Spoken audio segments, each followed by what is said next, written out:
Hello guys, welcome once again. So आज हम kinematics का जो हमारा बचा कुचा टॉपिक है, डिस्प्लेसमेंट इन nth सेकंड वगैरह, एंड फिर 2-3 क्वेश्चन की इसकी प्रैक्टिस करके इस टॉपिक को जल्दी से राउंड अप कर लेते हैं। तो चलिए स्टार्ट करते हैं।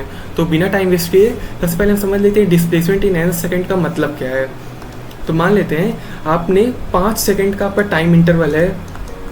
अब आपसे पूछा जाए कि बताओ चौथे सेकंड में तुमने कितना डिस्टेंस ट्रैवल किया।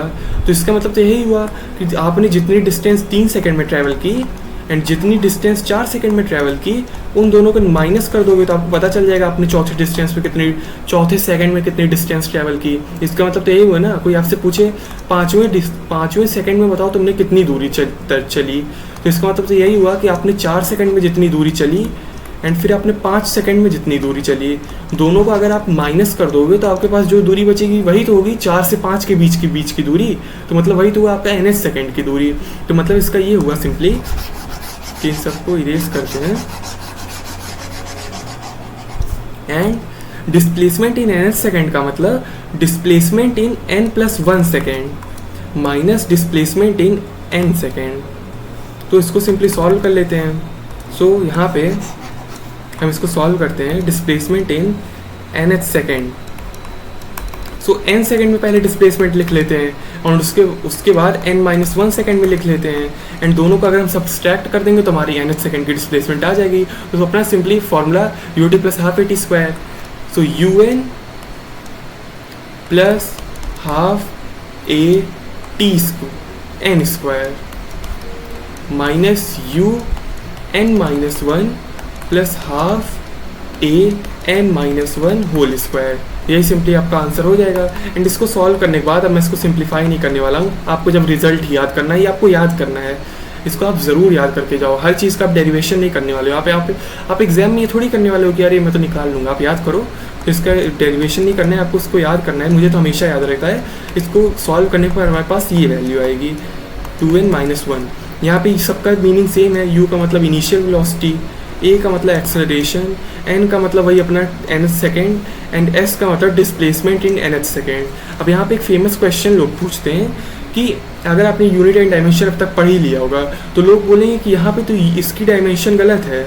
तो गाइस यहाँ पे डायमेंशन गलत नहीं है, यहाँ पे टाइम का टर्म मल्टीप्लाइड रहता है, बस वो 1 सेकंड की इक्वल हो जाता है। एंड किसी भी चीज़ में हम 1 का मल्टीप्लाई करते हैं तो वही हमें मिलती है। तो इस वजह से केवल आपको यहाँ पे टी दिख नहीं रहा है क्योंकि इसकी वैल्यू 1 हो गई है, वरना यहाँ पे आपको टी दिखता। तो उसमें ज़्यादा कन्फ्यूज़ नहीं होना है। एंड यहाँ पे मैं इसको एक बार क्लियर करके नीचे इसका एक रिजल्ट जो कि आपको याद करना है, displacement in nth second is equals to u + a/2 2n-1। बस इतना आपको याद करते चलना है। तो बस यही आपका डिस्प्लेसमेंट इन nth सेकेंड। अब इस पर क्वेश्चन देख लेते हैं। तो ये देखिए आपको क्वेश्चन भी देखने को मिल गया। A body start from rest, what is the ratio of distance travelled by the body during the 4th and 3rd second. तो हमारे पास जो nth डिस्प्लेसमेंट होती है, आप u + a/2 2n-1, u तो 0 है, so nth distance is equals to a/2 2n-1। अब ये पूरा टर्म तो कांस्टेंट है, एक्सेलरेशन तो कांस्टेंट है, 2 तो पहले से ही कांस्टेंट है। तो nth डिस्टेंस आपकी डायरेक्टली डिपेंडेंट है 2n-1 पे। अब इसको देखिए कैसे सॉल्व करना है। Displacement in 4th second upon displacement in 3rd second is equals to 2 × 4-1 upon 2 × 3-1। And यहाँ से सिंपली आपका आंसर 7/5 आ जाएगा। बस आपको इतना करना है। अभी प्रोपोर्शनल वाला तो आपको कॉन्सेप्ट सीखना पड़ेगा। अभी आपको समझ नहीं आ रहा है कि भैया ने कैसे कर दिया।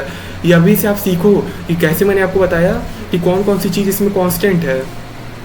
यहाँ पे कहीं लिखा है कि एक्सेलरेशन चेंज हो रही है, नहीं लिखा है, तो इसका मतलब एक्सेलरेशन कांस्टेंट है। उसके बाद कहीं पे 2 तो हमेशा कांस्टेंट रहेगा। एंड इसके वजह आपको रेशियो पूछा है, तो रेशियो वाले टर्म से हमेशा आपको याद रखना है। आपको 99% केस में प्रोपोर्शनैलिटी का साइन लगा के सॉल्व करना है। जैसे कि मैंने यहाँ पे ये तो कांस्टेंट हो गया, तो इसको आप हटा दोगे एंड आपको प्रोपोर्शनल किसके हो जाएगा, सिंपली इस टर्म के प्रोपोर्शनल हो जाएगा। तो यहाँ पे मैंने प्रोपोर्शनैलिटी का साइन लगा के इसको सॉल्व किया। तो डिस्प्लेसमेंट इन nth सेकेंड, तो यहाँ पे 4th सेकेंड पे पूछा है तो मैंने n की वैल्यू यहाँ पे 4 पुट कर दी, जैसा कि आप देख सकते हो। उसके बाद रेशियो लेके यहाँ पे 3rd सेकेंड में पूछा है तो यहाँ पे मैंने n की वैल्यू 3 पुट कर दी, जैसा कि आप देख सकते हो। एंड फिर सॉल्व कर दिया तो 2 × 4 8 8-1 = 7, 2 into 3 6, 6 minus 1 is equals to 5। हमारे पास आंसर हो गया 7/5। बस इतना सा आपको करना है। सो आई होप आपको ये क्वेश्चन क्लियर हो। अब चलिए आगे बढ़ते हैं।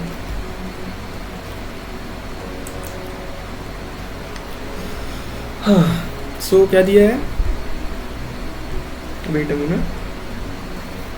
The displacement time graphs of two particles A and B are straight lines making angles of respectively 30 and 60 degree with time axis।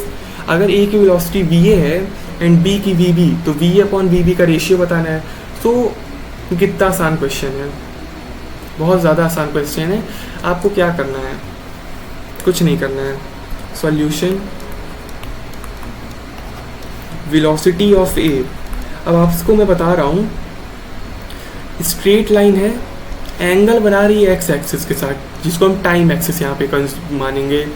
Displacement का ग्राफ है, मतलब आपको एक्स टी ग्राफ दिया हुआ है, ऊपर से वहाँ पे स्ट्रेट लाइन दी हुई है जैसा कि आप देख सकते हो। ऊपर से ये भी बता दिया कि एंगल कितना बना रही है। तो गाइस tan 60 tan 30 कैलकुलेट करो ना, वही तो आपका हो जाएगा, जिसको हम स्लोप कहते हैं।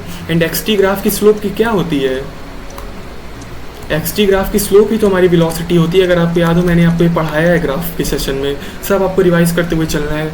एक्स टी ग्राफ की जो हमारे पास स्लोप आती है, जिसे हम tan थीटा भी कहते हैं, जिससे हम ये भी कहते हैं कि एंगल कितना बना रही है टाइम एक्सिस या फिर एक्स एक्सिस के साथ, तो वही तो आपकी स्लोप होती है, जिसको हम tan थीटा कैलकुलेट कर लेते हैं। तो अगर मुझे वी ए की वेलोसिटी यानी कि ए की चाहिए, तो सिंपली tan 30 हो जाएगी। एंड वी बी की वेलोसिटी चाहिए तो सिंपली tan 60 हो जाएगी। एंड इन दोनों का रेशियो चाहिए, जैसे कि यहाँ पे रेशियो पूछा है, तो यहाँ पे रेशियो ले लेंगे। तो रेशियो लेने के बाद 1/√3 से हमारे पास सिंपली 1/3 आ जाएगा। बस इतना सा आसान क्वेश्चन है, आपको बस रिवाइज करना था और उसके बाद ये क्वेश्चन आप झट से सॉल्व कर लेते।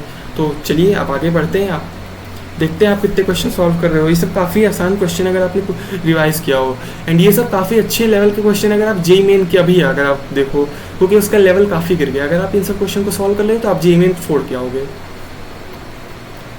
चलिए गाइस अपने नेक्स्ट क्वेश्चन की तरफ बढ़ते हैं एंड इसके बाद इस सेशन को ओवर करते हैं, क्योंकि अब हमें प्रोजेक्टाइल मोशन एंड आगे भी बढ़ना है, तो इसको बस इतना ही रखते हैं एंड इस क्वेश्चन को सॉल्व करते हैं। तो सॉल्यूशन,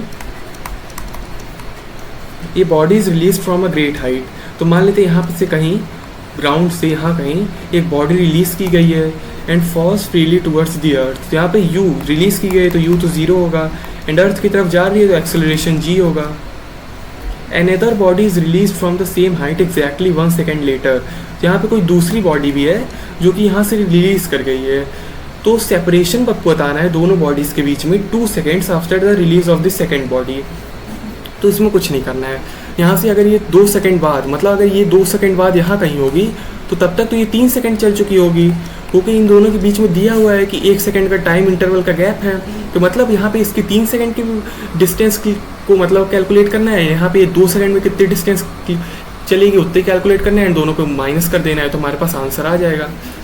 तो चलिए कर लेते हैं। तो पहले बॉडी का हम लिख लेते हैं 3 सेकंड के लिए। तो s is equals to u t plus half g t square. So u तो 0 हो जाएगा जैसा कि दोनों बॉडी के लिए रेस्ट से स्टार्ट हुई है। तो हाफ इंटू जी इंटू यहाँ पे 3 का स्क्वायर 9। यहाँ पे हमारी जो वैल्यू आएगी वो हो जाएगी 9g/2। इतनी चलिए डिस्टेंस हमारी फर्स्ट बॉडी। अब सेकेंड बॉडी, इसके लिए भी you t plus half g t square लगाते हैं। ये टर्म तो 0, तो ये हमारे पास हाफ इंटू जी इंटू 2 का स्क्वायर 4। तो हमारे पास आ जाएगी वैल्यू 2g। एंड अब दोनों के बीच का वो ले लेते हैं डिफरेंस, तो कितनी हो जाएगी 9g/2 माइनस 2g से हमारे पास हो जाएगा 5g/2।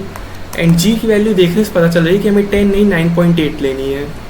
तो 5 इंटू 9.8/2 जैसा कि हमारे ऑप्शन दिए हुए हैं, तो इसको कैलकुलेट करने पे ये तो 4.9 एंड ये हमारे पास 24.5 हमारा आंसर हो जाएगा।